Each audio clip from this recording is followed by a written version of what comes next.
Então, beleza, né? O Henrique falou aqui que essa reflexão de que a gente pode entender que não é só porque a pessoa está declarando uma coisa com ousadia que necessariamente aquilo que ela está falando está correto. E entendendo isso, Paulo vai começar agora, a partir do versículo 8, a explicar um dos assuntos que tem sido deturpado, que é a questão da lei, tá? E, gente, assim, ó, sendo bem sincero, esse assunto aqui, o Henrique, assim, se ele quiser me interromper e dar uma super explicação, ele pode, mas acho que a gente pode, tipo assim, ficar muito tempo nela, porque ainda hoje existem discussões de o quanto a lei ela é válida, o quanto ela influencia a vida nossa após Jesus, tá? Porque tem gente que acha que não, tudo é novo, agora a gente obedece só a lei de Jesus, e tem gente ainda que tá lá naquela tá pensando nas obras ainda, não reconheceu Jesus e etc. Mas agora vamos começar e depois a gente entra nesse assunto então, tá?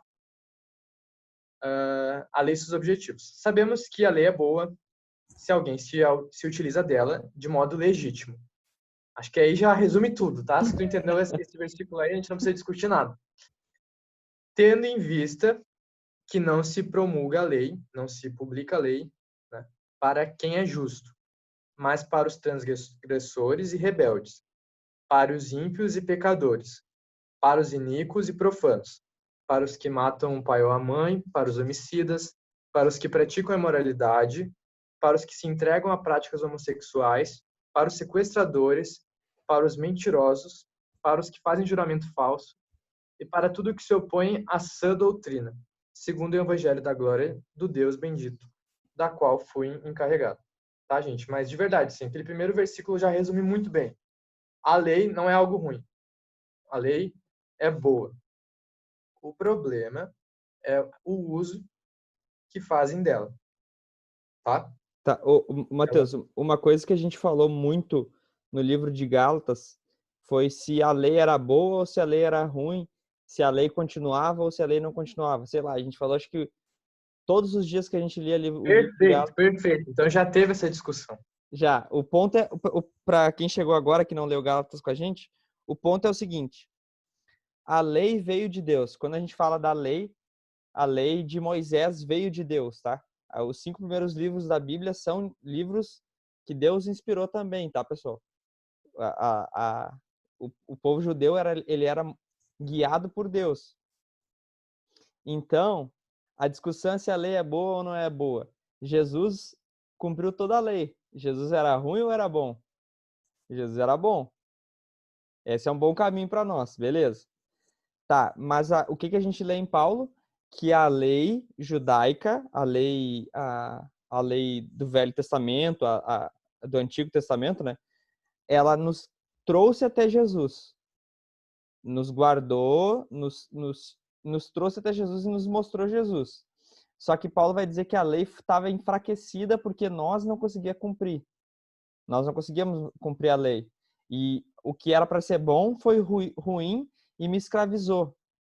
Paulo vai dizer que a circuncisão, a guarda do sábado, todas as coisas que apontam para a lei nos escravizaram. Não sei se estou gritando aqui.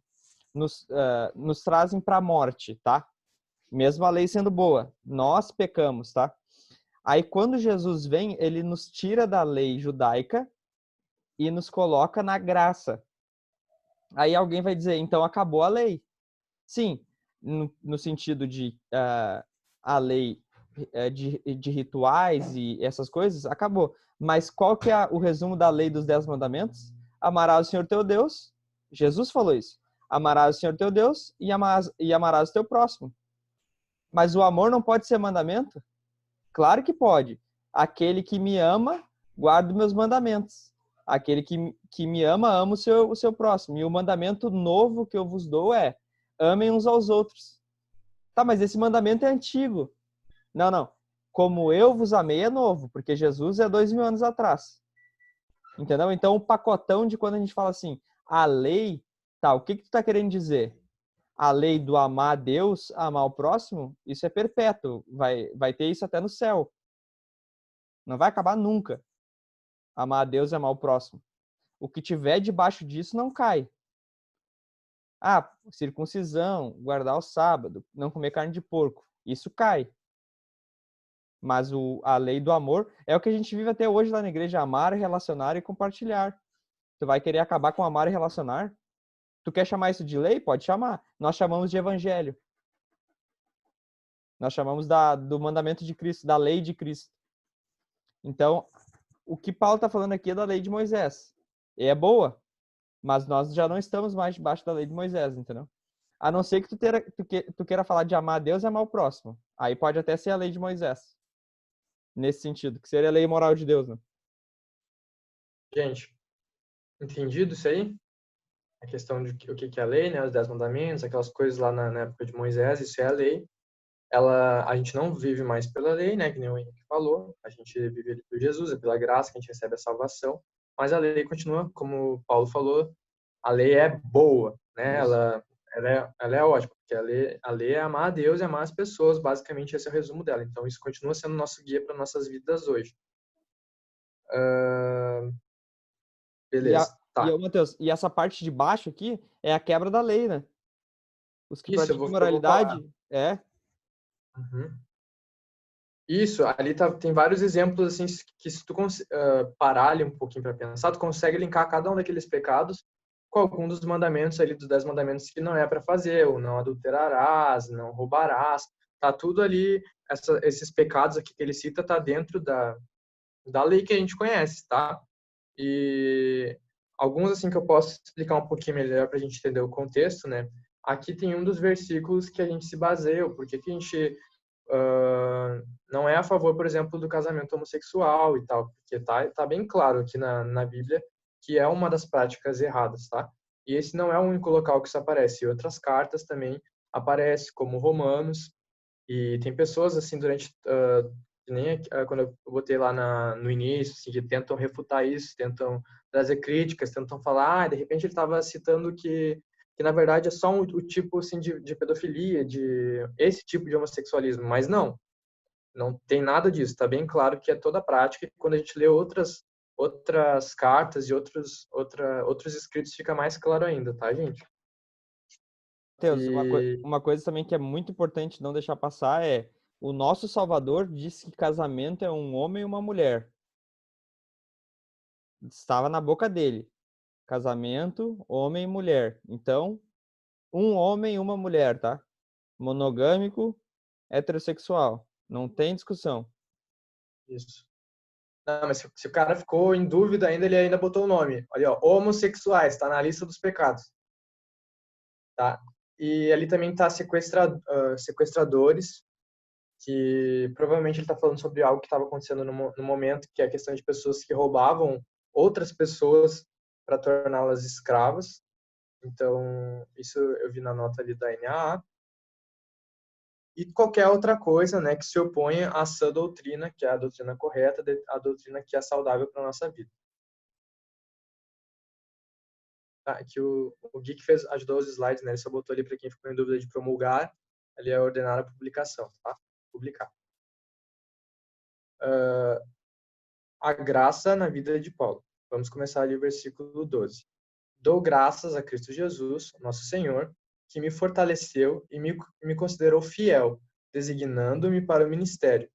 A mim, que no passado era blasfemo, perseguidor e insolente, mas alcancei misericórdia, pois fiz isso na ignorância, na incredulidade. Transbordou, porém, a graça do nosso Senhor com a fé e o amor que há em Cristo Jesus, né? Aquela música assim super famosa. Onde era pecado, a tua graça transbordou.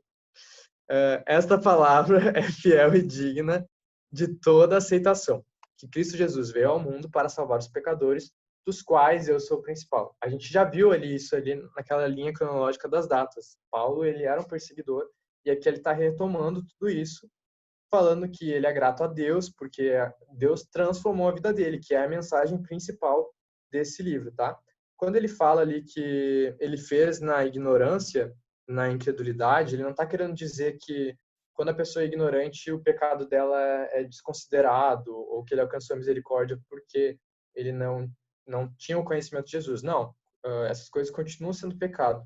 É provável que ele usou essa palavra para fazer comparação com as pessoas, essas falsas doutrinas que estavam correndo, que eram de gente que se dizia cristã, que se dizia conhecer das coisas, mas estavam vivendo práticas tão erradas quanto as dele, quando era ignorante, quando não se dizia cristão, quando se dizia contra os cristãos, tá bom? E ali também ele diz que ele, ali no final, salvar os pecadores, né? Que essa palavra de Deus veio, né?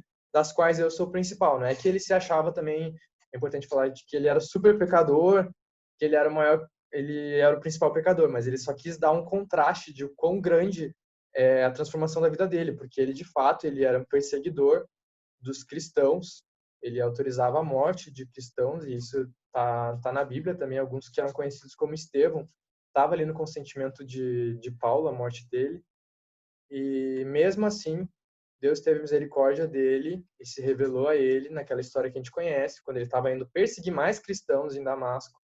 O próprio Jesus apareceu para ele e que ele fala lá, Paulo, por que me persegues? E isso transformou a vida de Paulo, e agora o Paulo, ele é o cara escritor dessa carta, e acho que é o maior, acho não, né, o maior escritor do Novo Testamento, que mais escreveu. E fica essa reflexão, né? Se o próprio Paulo ele entende a posição dele de pecador e de como ele necessita da graça de Deus, da misericórdia de Deus, quanto ele é grato por isso, né? Imagina nós. 16. Mas, por esta mesma razão, me foi concedida a misericórdia, para que em mim, que sou o principal pecador, Cristo Jesus pudesse mostrar sua completa longanimidade e eu servisse de modelo para todos os que hão de crer nele para a vida eterna. Assim, ao Rei eterno, imortal e invisível, Deus único, honra e glória para todos sempre. Amém. Fica bem claro, né? Assim como transformou ele, que era uma super figura contra a igreja, ele pode transformar qualquer um também pela graça de Deus, né? Eu achei que tu ia cantar a última parte cantando ali. Ao Rei eterno e imortal. É legal. Uma coisa, Matheus, que tu falou, não sei se todo mundo pegou ali, a parte que ele fala que ele é o principal pecador. Interessante, ah, que eu acho que é uma das coisas que está faltando para nós, a nossa geração, ser um exemplo de conduta, ser um exemplo de cristão, mas olhar para si como o maior dos pecadores e conseguir ajudar o próximo a corrigir, a admoestar, como ele está fazendo aqui, com humildade, sem hipocrisia, com amor. Eu acho que está entrando numa coisa muito ruim, de tipo assim, ó, já que eu me vejo necessário da graça e sou pecador, eu não posso corrigir o outro. Você está me entendendo? Eu não posso virar para o lado e querer ajudar, talvez a tirar o cisco do olho, porque eu tenho um cisco no olho também. Então, Paulo, ele conseguia ter esse equilíbrio de conseguir ver, assim, as falhas dele, mas conseguir dizer, cara, mas isso tá errado. Cara, mas isso aqui tá errado também. Olha, e olha essa outra coisa, e olha aquilo. Eu acho que tá faltando... Todo mundo tá conseguindo chamar a si próprio de pecador e se humilhar. Mas daqui a pouco poder olhar para o panorama atual e poder posicionar e dizer, cara, acho que tem que corrigir isso.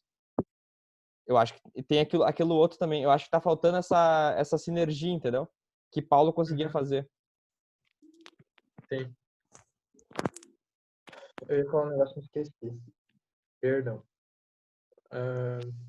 Não ouvi? Não, eu me esqueci o que eu ia falar. Poxa vida. Eu tava falando do sentido do cara não conseguir corrigir porque ele se vê muito pecador, entendeu? Era sobre isso que eu tava falando, não sei se tu vai lembrar. Ah, tá. E talvez também um pouco dessa reflexão venha sobre a questão da lei que estava sendo trazida ali pelos falsos profetas, profetas, sei lá que é isso, mas que já acontecia lá na época de Jesus, que às vezes as pessoas defendiam tanto o uso da lei e que elas começavam a se achar dignas de certa forma por cumprirem rituais, por estarem certinhos nas leis certinhas de Moisés. Ah, eu não traio minha mulher, então eu sou super legal e eu vou botar o dedo na tua cara, etc. Mas o próprio Paulo, aqui ele nos traz essa visão de que a gente tem que sempre lembrar de que a gente é só pela misericórdia de Deus salvo, é só pelo poder dele, é só pela graça dele, a gente continua não sendo nada, independente da gente estar certinho, agora a gente está certinho na vida e etc. Tá? O bom combate.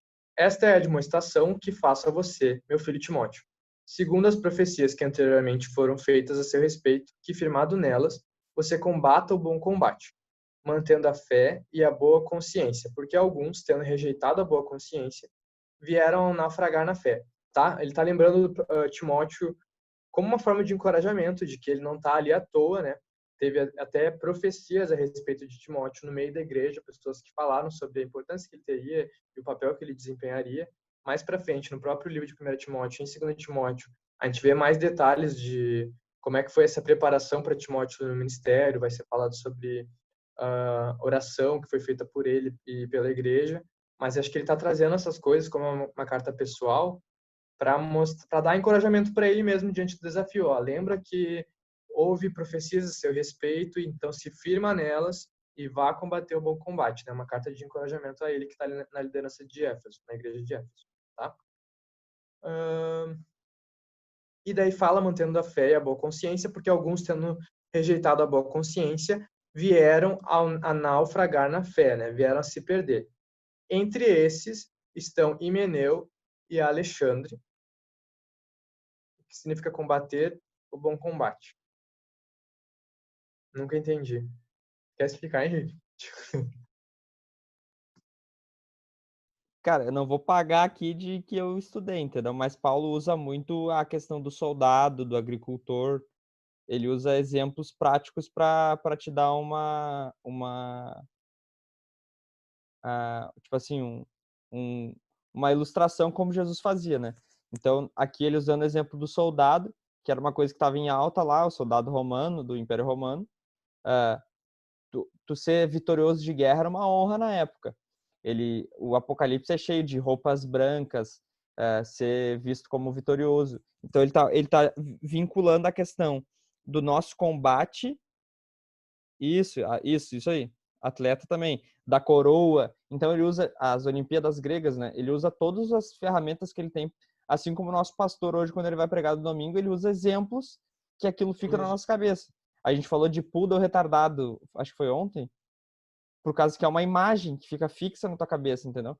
Então tu pensar, eu sou um soldado, eu tenho um exército, eu tenho um general, eu vou lutar o bom combate, eu vou ser pau-ferro no campo de batalha.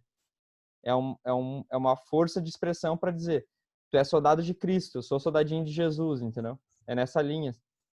Isso. Combater o bom combate é cumprir a missão ali que ele estava para fazer. Seja firme, seja como um soldado, que é os exemplos e as metáforas que eles estavam acostumados no contexto dele, né?